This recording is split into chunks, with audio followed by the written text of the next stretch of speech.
I believe right now we should bring to the stage, please welcome Tim Wick. Too much Tim! Thank you for the 5 of you that are here. Hang on just a second. I need a table to set my words on. Hi everybody, thanks for coming here to Die Laughing. Thanks for being here at 1 in the morning. I am doing something that terrifies me. I agreed to do a half-hour set all alone. Those of you that have seen me perform know that what I try to do is place myself in the middle of many other funny people, whereupon I look funny by osmosis. In this case, I'm going to have to try to look funny all by myself. And we'll see how that works out. The good news is it's only half an hour. So I also need to remind you, my mom, hi Mom, I'm saying hi, she's not awake.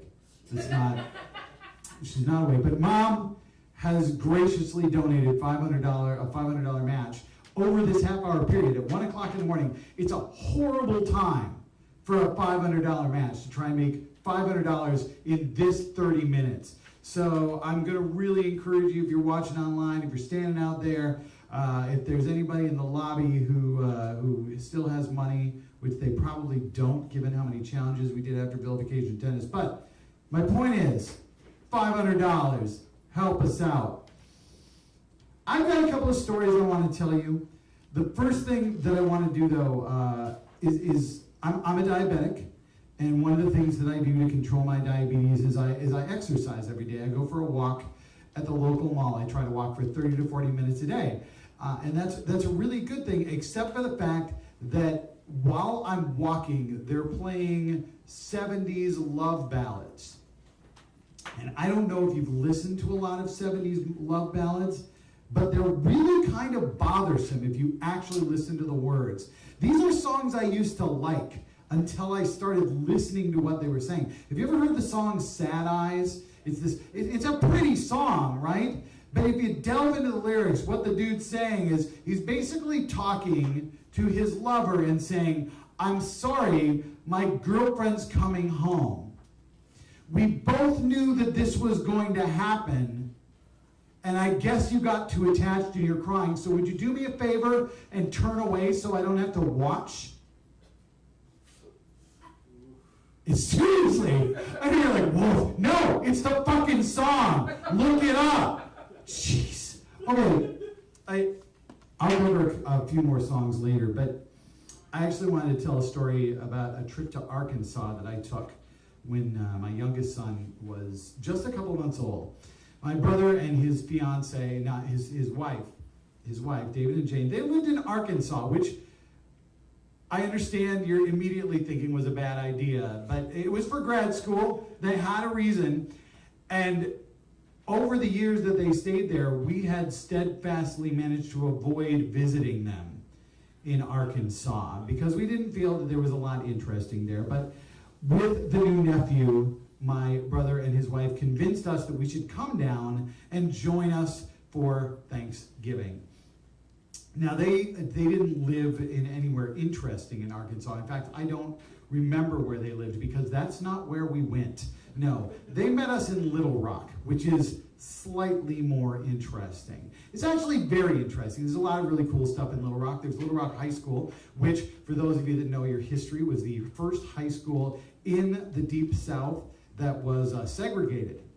So the Little Rock Nine from Little Rock.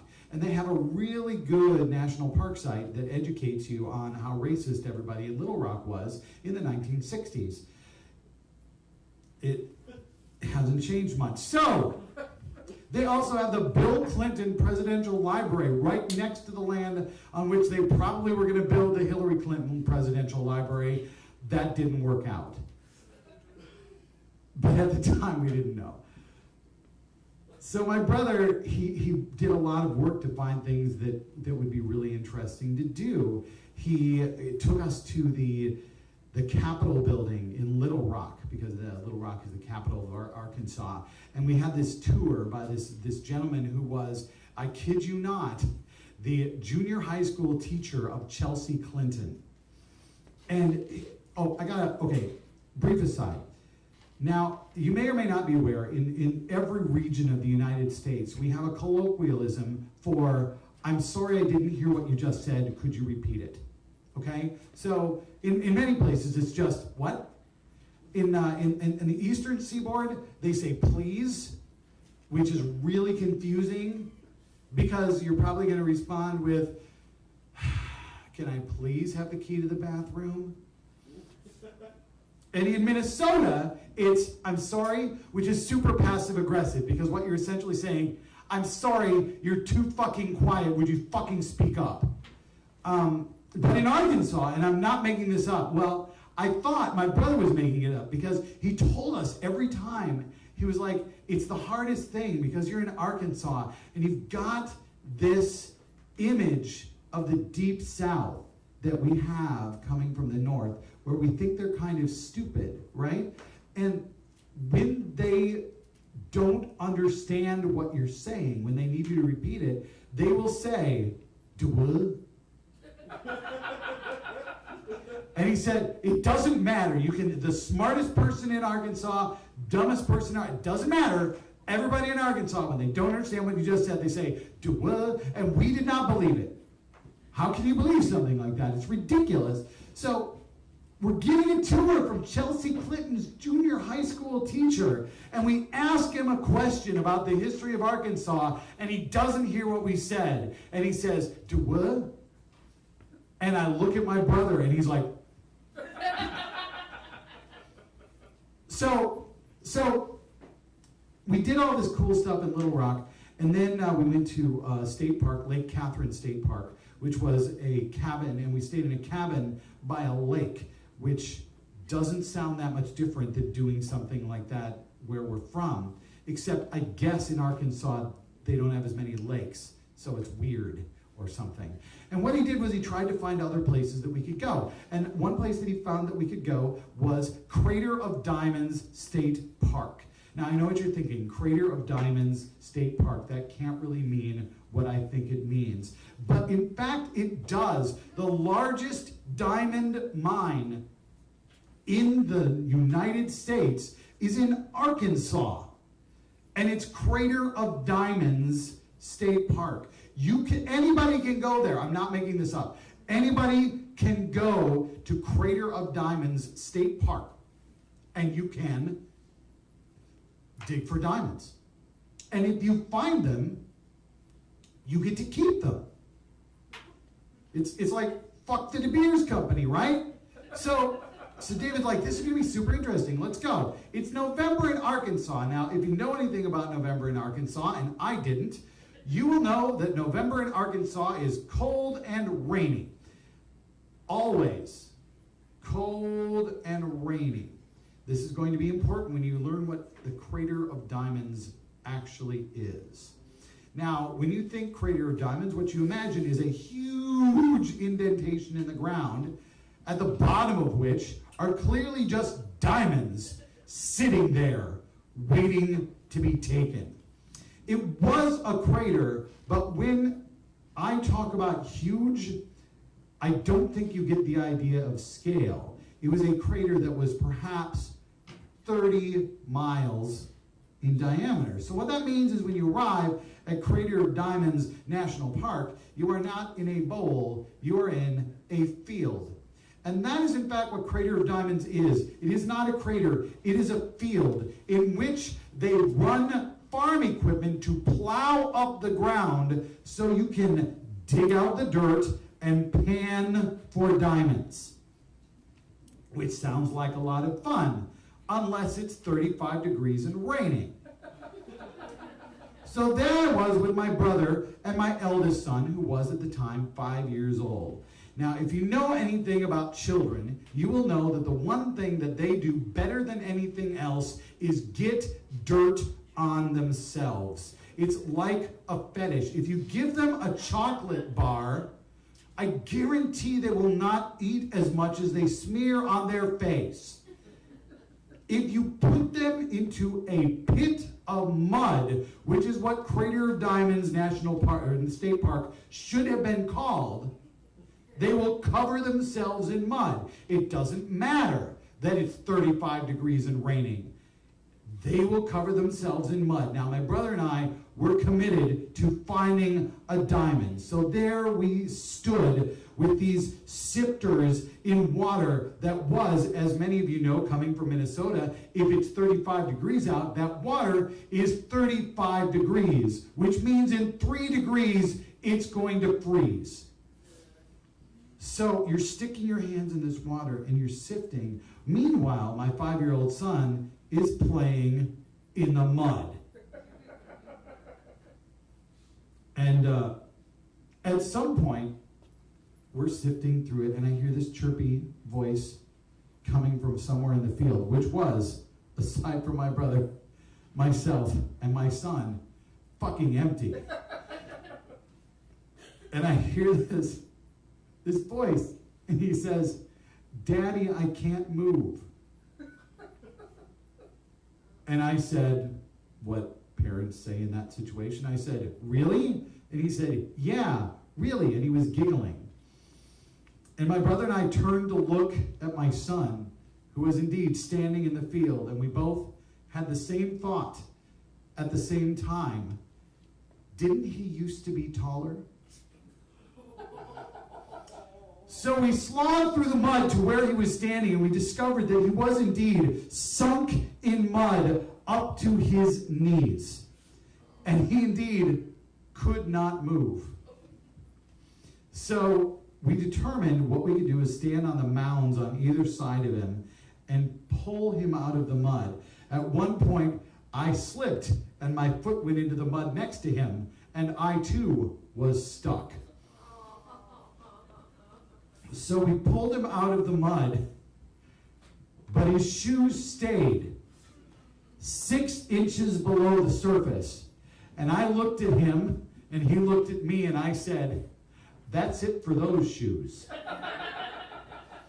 In fact, that wasn't just it for those shoes. When we managed to get him back over to a park bench, and he was still giggling, although it was 35 degrees, and he was wet, and he had no shoes. And we looked at his pants and we said, well, that's not going to stay either. So we had to take off his pants. And we called my mother and my wife, who had not joined us on the trip to Crater of Diamonds. They were smart. And we said, "You need to buy Alex a pair of shoes." And they asked why, and we said, "We'll tell you later." So we loaded Alex into the car, and we covered him up with blankets because by now it was occurring to him that he was rather cold. And we started driving back to Hot Springs, where the rest of the family was going to be meeting for the rest of the day. And as we drove, we would see these signs by the side of the road that would say, that would talk about an interesting place that we could go and visit. And David would go, hey, Tim, look, there's this state park over here. Do you want to go visit? And I'd say, I'd love to, but I can't. And David would say, why not? And from the back seat would come a gleeful voice saying, because I'm not wearing any pants. And all I could think about this story was the next spring when Arkansonians with visions of diamonds dancing in their heads went out to Crater of Diamonds State Park to try and get their diamonds, and one of them would be sifting through the mud and would shout to another one, hey, Cletus, I found a shoe. Do what? Thank you. It's all true. That is all true. That happened. That happened to me. That happened to my son, and he's none the worse for wear for it. And the new pair of shoes, he outgrew that one too. Those two, we didn't lose them in the mud. Oh, what a lonely boy. Have you heard this song?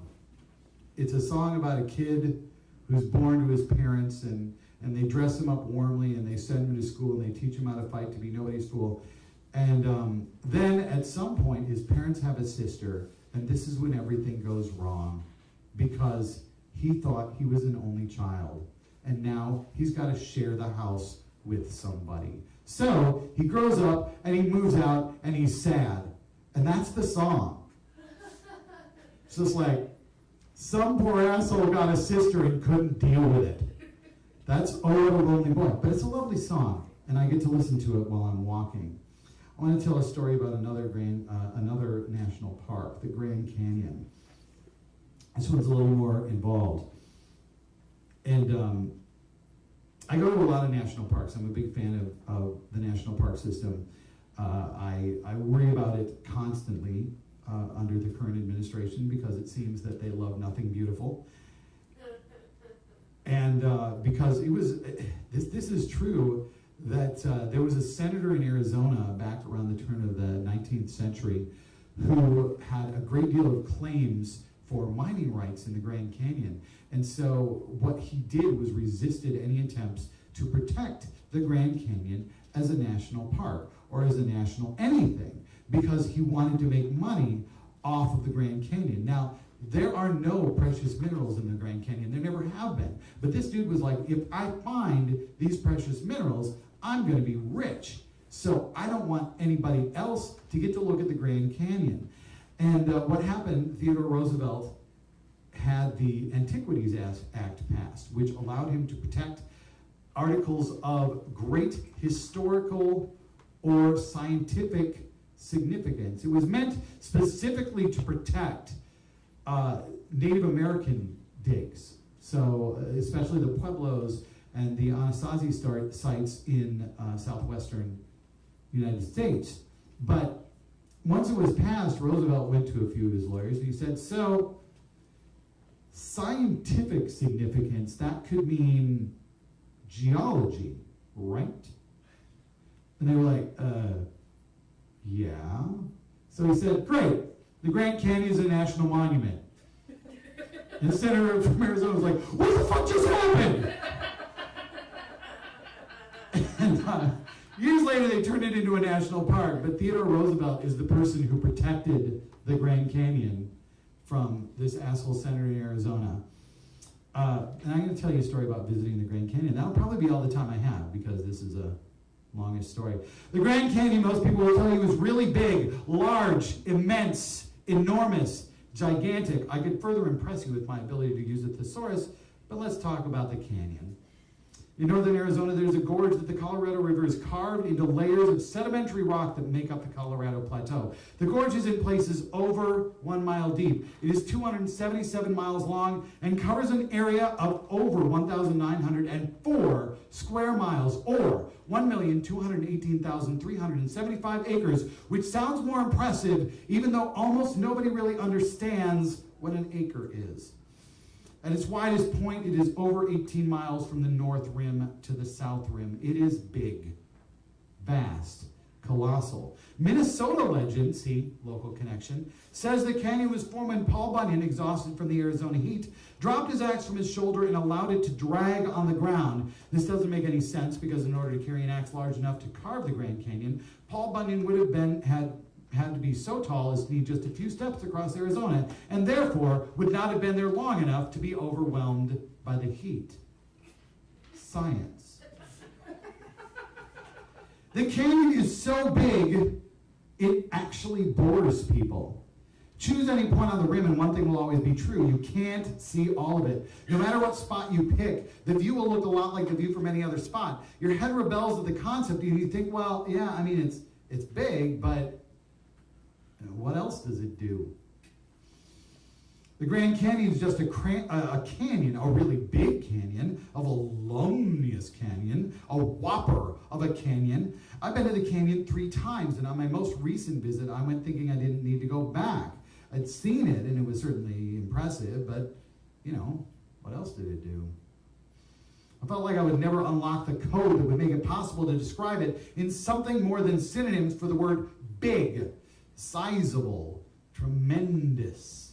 The canyon and I were connecting in the way I've connected with places like Yosemite or Yellowstone. I was checking off a spot on the map rather than experiencing it. The experience was impersonal and distant. I felt like I needed to find that one view, that one spot that could change my perspective into something other than big, ample, prodigious. I returned to the canyon as part of a road trip through the national parks of northern Arizona and southern Utah. Me and my family were packed into a rental car for 2 weeks. It was the worst of all possible ideas. I don't think I would have gone to the canyon at all had I not been with my kids. I mean, everyone needs to see the Grand Canyon, right? But I'd already seen it myself. What could I do, I wonder, to keep myself from becoming one of those people? One of those people who said the Grand Canyon wasn't all that impressive. If you spend more than 5 minutes reading about the canyon, you'll learn the best times for viewing are sunrise and sunset. The colors are so vibrant, you're told, you'll feel as if you've walked into a watercolor painting. Or so I'd read. I'd never seen a sunset at the Grand Canyon because every time I'd been there, we had to leave too early in the day. I'd never seen a sunrise either because fuck sunrise. My plan then for this trip was to watch sunset at the Grand Canyon. Would have done it too had the day not been increasingly overcast and occasionally rainy to the point we found ourselves in constant downpour an hour before sunset. Now, rain does transform the landscape in different ways that are no less interesting than sunlight. Streaks of water run down the walls, almost making it look as if the cliff faces are bleeding. The strata of rock darken with moisture, and the landscape begins to look like a multi-layered, open-faced sandwich of stone, which it kind of is. But it's not a sunset.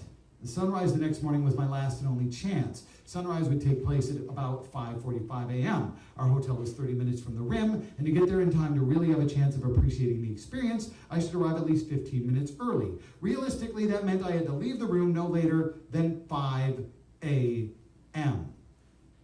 The forecast called for rain, because even the weather doesn't like sunrise. Okay, I thought, I'll set my alarm for 40:45, and when it goes off, I'll take a look at the weather. If it still says rain, I'm going back to bed. At 4:45, my phone told me it was currently raining, and the rain would continue until about an hour after sunrise. I made the obvious choice. I put on my clothes and drove to Mather Point. I don't know. More than half of the Grand Canyon visitors get their first glimpses of the canyon at Mather Point. They drive about an hour north from the interstate across flat terrain that never once gives away the fact that ground will suddenly be 1 mile below them. After entering the national park, they continue through woods, likely wondering where the hell this canyon might be, since someone they know told them it was really big. I remember from past visits driving through a forest of pine and spruce to a point where the cars in front of me would suddenly stop. We'd all crested a small hill and the ground dropped away just a few dozen yards in front of us to reveal the canyon, which only moments earlier had just been a story. Drivers would stop because when the canyon assaults your senses with all that bigness, what else can you do? After a moment or so, they would pull into the parking lot to exchange information with the person who just rear-ended them, and then they would take a closer look. That's when apathy can set in, when they realize that first amazing view is exactly the same as every other view. Recently, I would assume to cut down on accidents, the parking lot has been moved further south. So when you park your car, you have yet to see the canyon. You have to walk about a quarter mile to reach Mather Point. If it's your first time, you're probably confused. I mean, if the canyon is that big, shouldn't you have been able to see it already? You come over a rise and you see, well, if it's a little bit before sunrise, you don't see anything. The morning light has begun to flow down the canyon walls, so when the dim footlights that line the path disappear, you see only a vast blackness that connects the ground with the sky. Following the footlights, I made my way out to Mather Point, a peninsula of rock that juts out about 50 meters into the canyon. A few dozen people milled about, setting up cameras on tripods, keeping their hands warm with cups of coffee, talking about whatever you talk about when you got up stupid early to watch a sunrise when you weren't even sure there would be one. I mean, of course there would be one, that's physics, but we might not get to see it. The air was still and cold for late May. A few people were wearing sleeping bags instead of coats. Most had convinced at least one other person this was a good enough idea they should do it together. All of us were waiting to see the sunrise because we all presumably had been told you had to see sunrise at the Grand Canyon, and we all presumably had this one chance. Fortunately, when it comes to weather patterns, size matters. An enormous hole in the ground can mess with the weather in unexpectedly convenient ways, and that meant the rain clouds directly to the south of the rim didn't obscure the horizon or the canyon itself. As the sun made its way between lines of clouds, we watched the light creeping down the buttes and side canyons. For a good 10 minutes, no matter the language they were speaking or the size of the group, the chatter stopped and we all just watched. What was going through my head? Well, the canyon is about 6 million years old. When humans first discovered it, maybe 100,000 years ago, it looked almost exactly the same as it does right now. When the last human looks upon it, save the scarring that we ourselves have caused, it will have barely changed at all. From our human perspective, that landscape is fixed. But when the sun rises, the fixed landscape moves. The light builds a canyon in front of us, one layer of rock at a time. It slowly finds its way into new crevices and side canyons. But that one morning when I got up stupid early, I could watch geologic time pass on a human scale. Frozen in time as it is, I'd always looked at the canyon as a picture without a frame. I could see it, I could admire it, but it was just a flat image of something I could never really understand. It wasn't alive to me, which is weird because the canyon is rock, or actually the absence of rock, and water and wind and sun, and none of those things are now or have ever been alive. Sunrise, though, was the moment that gave a sort of life. In living the life of the canyon, I found myself transfixed by the work it had taken to become what lay before me. Work that was so painfully slow and subtle, someone like me could decide it wasn't enough.